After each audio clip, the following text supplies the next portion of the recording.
कितना देर कर रही हो? आओ बेटी।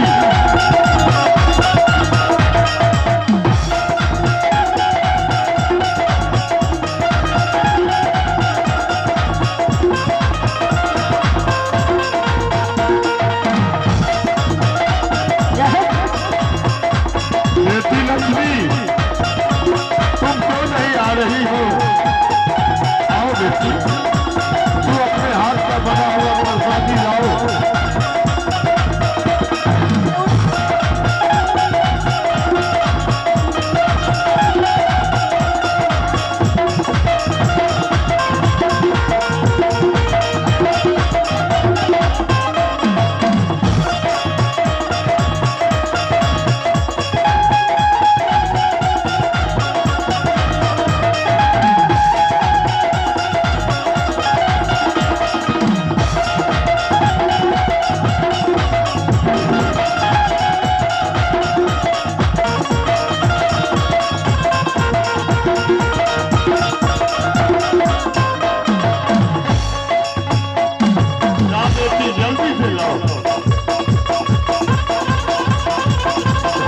बेटी लक्ष्मी, तुम चाह रही थी कि मैं इन्हें अपने बस में ले लूं। अरे मेरे को तो माया कुछ नहीं बिगाड़ सकता, मैं तो मायाहीन हूं। फिर भी लक्ष्मी चाह रही थी कि मैं इन्हें माया में ले लूं। अरे मेरे माया को तो तुम जानती हो, मैं तो केवल ये हार चाम लेकर के ये जीव के कारण आया, और तू चाहती थी कि मैं ले लूं। ऐसा कभी हो नहीं सकता है। ठीक है, मैं अपनी भक्त भावनी रेशमा को मैं यह प्रसादी दे रहा हूं। यह प्रसादी अगर खुरखुर करोड़वा को खिला देगा तो उनके वशीभूत हो जाएंगे। ले बेटी, तू आकर के ये प्रसादी को लो और अपने पति को खिला देना।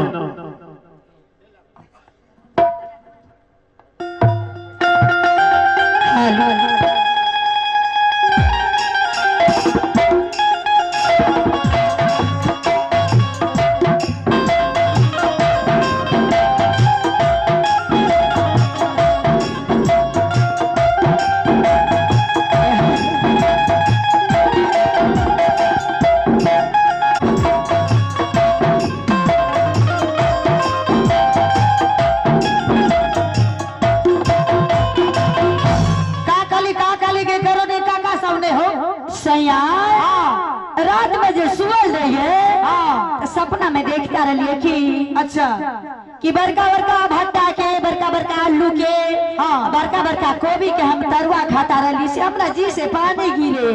तो जो न माँ का आन लेना और का सामने हो ऐसे ना सिला है न लोरी है, अच्छा ना चार है न दाल है, ना कच्चा मरचा है न पका मरचा है न धनिया है, ना हल्दी है। का से की करबे हो? तो हम जाई हो लावे ले जाय सैया। ठीक है, हम जाई हो चले हो। का सामने हो? ना सिला है ना लोरी है, अच्छा ना चाउर है न दाल है न कच्चा मरचा है न पका मरचा है, ना हल्दी है ना धनिया है। ठीक है, हम जाई हो लावे ले। केना जाइयो मांगे लगे आगे दे दे ये मरद है दही न कमे दे हमरा कहीं कहां जाइयो मांगे के ये तू न समझबो। सुन सुन ये तो वहां टांग दी हो गया तो सत्संग ना होई हो। यहाँ तब से रखिया ताने यहाँ बैठ, हम लेके आवा है तुरंत तुरंत लेके आवा भक्ति रंग में रंगाई दे हमरा, रंग में रंगाई दे घूम रंग में रंगाई दे सतगुरु हमरे चुंदरिया जो भक्ति रंग में रंगाई दे सतगुरु हमरे चुंदरिया जो भक्ति रंग में रंगाई दे।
आगे दीदी सब के दीदी सब एगे करोनी है गे।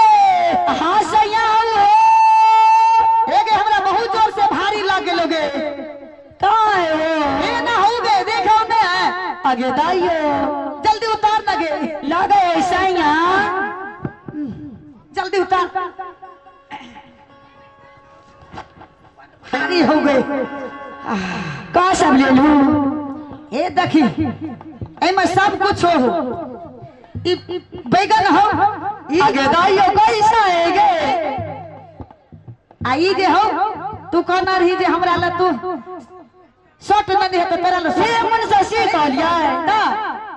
आगे दीदी सब तो भूख के अन्न के बात में के लिए ही सैया हमरा बड़का बड़का भाटा के खाई के तरुआ मन करे जी से पानी गिरे तो कुर्ता पजामा काहे के ले लो हम मारा यहाँ दिए के सिला रख देना यहाँ मसाला पीस आ तब तक हम आवे हो अंदर से। जय हो। आगे दीदी सुरतिया में बारसे सुरतिया में दारसिया सात गुर पियवा है सुरतिया में दारसिया सात गुर पियवा है सुरतिया में दारसिया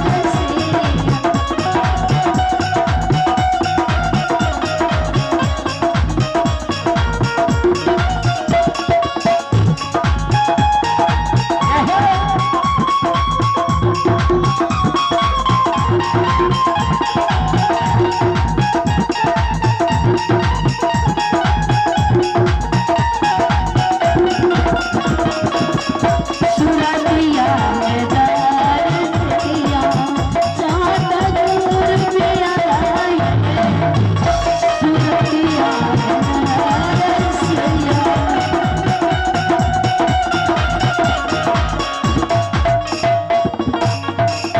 आगे दीदी ई बाबा के तो हमें चिनिया हो आ भटकियो है चिनिया है भटकियो है ई बाबा के तो हम जे मांगे चांगे ले जाता रहलिए आ लालपुर गांव जे गेला रहिए ती बाबा के तो हम सत्संग में देखता रहिए हमें चिनिया हो बाबा के भटकियो है ई सैया हो एगे का हो सैया सैया को रही गे। ई सैया अजब की बात है का जब के बात है गे का भेलोगे। इन सुनाई नहीं आवे सैया काहे सैया हाँ उस दिन जे जाता रहलिए अच्छा आई कमला बलान पर जे कभी लीला होता रहले आई बाबा के जी देखता रहलिए से हम जे अपना खाना पकावे ले मसाला जे पीसे है हाँ से बाबा आके बैठा है कहाँ बैठा है बाबा गे। ये अपना सिरकिया में बैठा है हो तका तके ना हो बाबा चल सैया हल्ला मत करिया गुरु बाबा है ने तो शराब दे दिया शराब दे दे सब शराब का हम पी जेब गए। सब तो भगवान परमात्मा ये नहीं सिरकिया में काहे के उल्टा सुल्टा बोझे हुए चल ना दखा ना बाबा के ना हो ठीक है चला चल जल्दी चल। भक्ति रंग में रंगाए दे हमरा रंग में रंगाए दे हमरा रंग में रंगाए दे फुलगुर केवरिया हो बनाए दे केवरिया हो भक्ति के ना हो बाबा गे। अगर दाइयो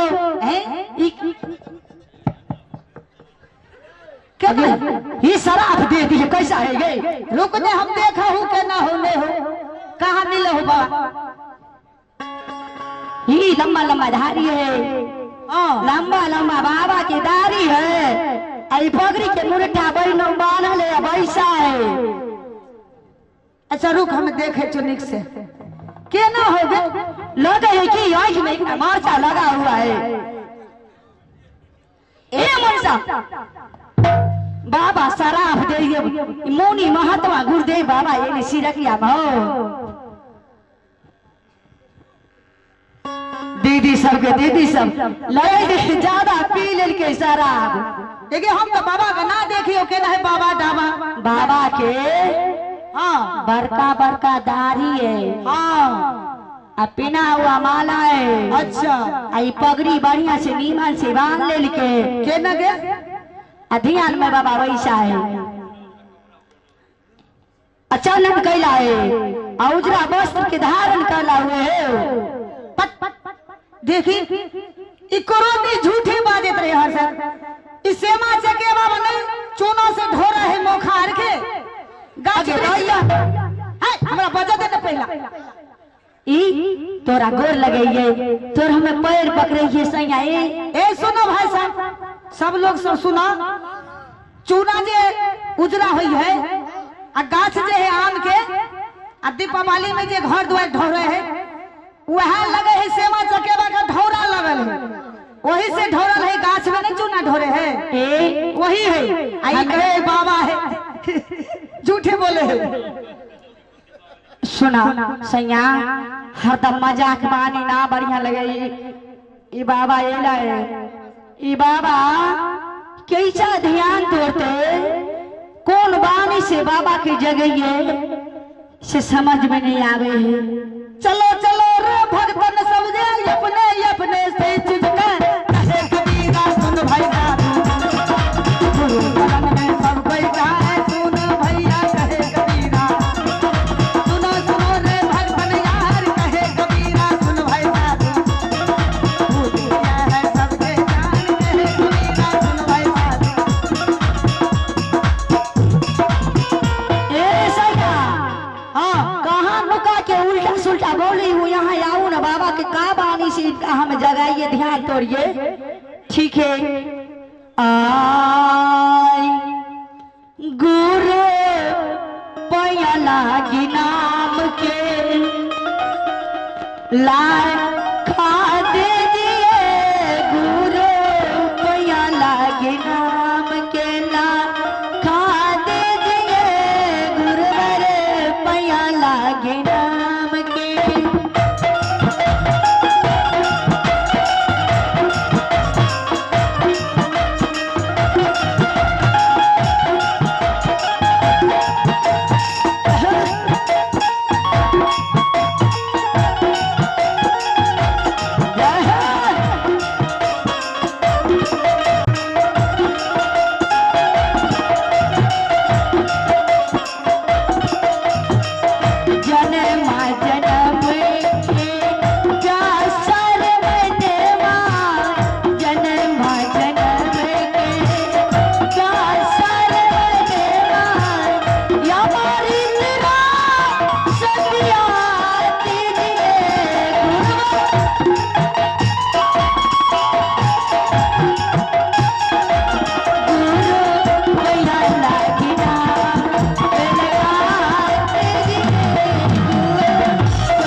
बेटी हाँ परमात्मा तू मुझे पहचानी नहीं, मैं कौन हूँ?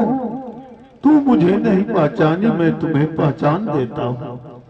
हे परमात्मा मैं तो छोट जाति भीख दुख मांगने वाली झूठ खाने वाली झूठ बोलने वाली परमात्मा ये ज्ञान आप दे सकते हैं गुरुवर। तो बेटी तुम मुझे पहचानो, मैं सत्य पुरुष हूँ और तुम्हारे खातिर मैं मृत्यु लोक में आया हूँ। चूंकि तू भक्त भावनी हो और मेरे ही नाम को स्मरण करती रहती हो, कहीं भिक्षा भी मांगने के लिए अगर तू जाती है तो मेरे ही नाम को याद करके पुकार करके जाती है और चरना अमृत प्रसादी को पान करती है। यहाँ तुम्हारे लिए मैं एक प्रसादी लाया हूँ जो लक्ष्मी हाथ का बना हुआ है। बेटी यह प्रसादी तू ले लो और तुम इसी तरह भक्ति करो हे और परमात्मा अपने पति को वो प्रसादी मैं अभी कैसे ले लूं? क्यों बेटी? मैं सत्संग भजन में अपना करोड़ी से चुरा चुरा के जाती थी सत्संग में। मैं अपना दिल में ले रखी हूँ कि जब तक मैं मांग चांग के साधु संत के भोजन नहीं कराऊंगी, दीक्षा मंत्र नहीं लूंगी, तब तक मैं प्रसाद कैसे करोड़ी के लिए ले हो सकती बेटी, हूँ। मैं तो तुम्हें जांच रहा था, लेकिन तुम गुरुमुख होना चाहती हो तो ठीक है, जाओ। मैं तुम्हें आदेश देता हूँ, इसी नगर मोहल्ले में जाकर के माता और भाई बहनों से तुम भिक्षा मांग लाओ। मैं तब तक यहाँ रहता हूँ, मैं तुम्हें अपने शरण में लगा करके ही जाऊंगा। तुम्हारी भक्ति से मैं प्रसन्न हूँ। तुम जात की करोड़ी हो, इससे क्या? तुम तो आज तक एक जीव को नहीं मारा, न जीव को भक्षण किया। तू अपने पति के डर के मारे वह लाता था, लेकिन तू तो ग्रहण नहीं करता था। मरा हुआ तो एक मुर्दा होता है, उस मुर्दे को तूने छूता, लेकिन जीव हत्या तो नहीं करती थी। इसीलिए मैं पसंद हूँ, जो मांग के लाओ। तब तक मैं तुम्हारे इस बगल में कहीं किनारे पर मैं जा करके मैं बैठ जाता हूँ बेटी। ठीक है। क्योंकि मेरे रूप तो अनेक हैं, एक ही रूप में नहीं हूँ, मैं अनेक रूप में तुम्हें दर्शन दूंगा। जाओ बेटी, मांग करके लाओ, मैं तब तक अरे ऊपर देखो चिका चाकन सा पानैया क्या रहिया बेरे जा। सजना, आप सब ग्रहण कीजिए कि पाते निसारा अनुराग सागर में आप सब पढ़ करके देख लीजिएगा। और साफा नहीं चाहिए कि रही आवारे जा रे जा। कौन ये गुना माँ से सता है, गुरु तोरा तेज लगे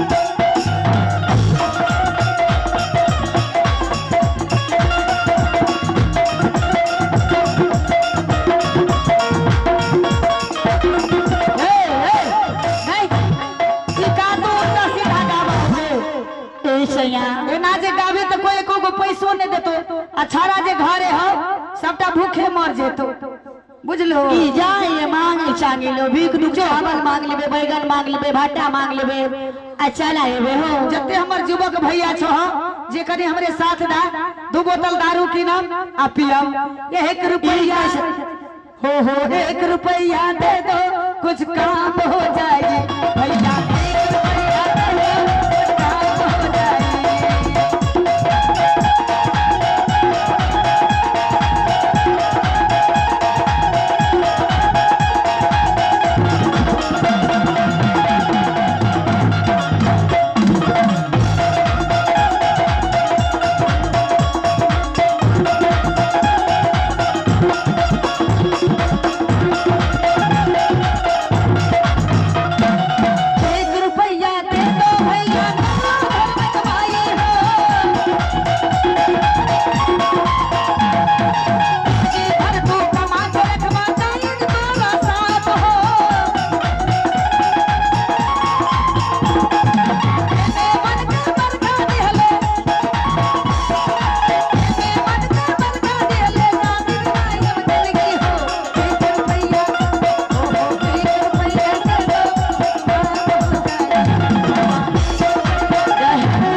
सत्संग भजन कोई नहीं दे तो अपने घरे चल मांग चांग के कोनो टोला और कोनो गांव चल जा। ठीक है सैया चलिए चल चल देखिए। अरे बांधल गहरिया संग में रहतो बांधल रुपैया कोठी में रहतो तोरा